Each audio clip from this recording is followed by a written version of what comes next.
পশুও মনে হয় যে মানুষের থেকে ভালো। কতটুকু নরম পিশাচ হলে এই ধরনের কাজ করতে পারে। আগে যেরকম বুক ফুলিয়ে চলাফেরা করতাম, এখন আসলে ওই জায়গাটা নাই। প্রত্যেকটা দিন খুনাখুনি, মারামারি, ধর্ষণ এগুলো হচ্ছে। একজন ধর্ষকের শাস্তি আসলে আমার মনে হয় যে ফাঁসি হওয়া উচিত, কারণ একজন ধর্ষক সমাজের একটা কীট পতঙ্গ। আমি মনে করি না যে তার মধ্যে একটা মনুষ্যত্ববোধ কাজ করে, কারণ একটা মনুষ্যত্ববোধ কাজ করলে সে কখনোই ধর্ষণ করতে পারে না।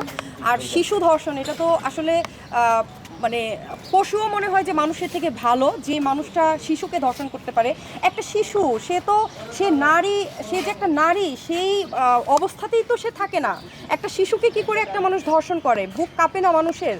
মানে সেই মানুষটা কতটুকু নরম পিশাচ হলে এই ধরনের কাজ করতে পারে, তাকে সরাসরি ফাঁসি দেওয়া উচিত। একটু ইনসিকিউর ফিল করি, কারণ হচ্ছে আগে যেরকম বুক ফুলিয়ে চলাফেরা করতাম, এখন আসলে ওই জায়গাটা নাই। আর আমরা মিডিয়া পার্সন যারা, তাদের তো আপনারা সবাই জানেন যে টাইম টেবিলের কোনো ঠিক থাকে না, কারণ আমাদের অনেক সময় লেট নাইট শ্যুট হয়, বিভিন্ন জায়গায় শ্যুট হয়, সেখান থেকে আমাদের বাসায় যেতে হয়, যাওয়া আসা করতে হয়।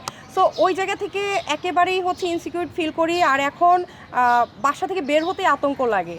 আমি যেরকম দেখা যায় যে আমার বিশেষ কোনো কাজ না থাকলে আমি বাসা থেকে বের হই না। আর এখন রাত 9টা-10টা বাজলে একটা আতঙ্ক তৈরি হয়। ইনফ্যাক্ট দিনের বেলাও অনেক অকারেন্স হচ্ছে।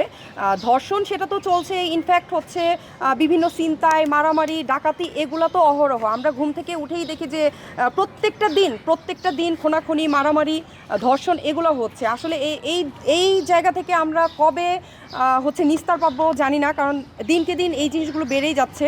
তো আমাদের আসলে জানমালের নিরাপত্তা খুবই দরকার। আমরা খুবই অনিরাপত্তায় ভুগছি, আমাদের জীবনযাপন খুবই দুর্বিষহ হয়ে যাচ্ছে। এটা আসলে খুব তাড়াতাড়ি একটা আইনের আওতায় আনা উচিত। সরকারকে একটু দৃষ্টিভঙ্গি এখানে দেওয়া উচিত। দেশে দেশে সবার সাথে দ্য নিউজ।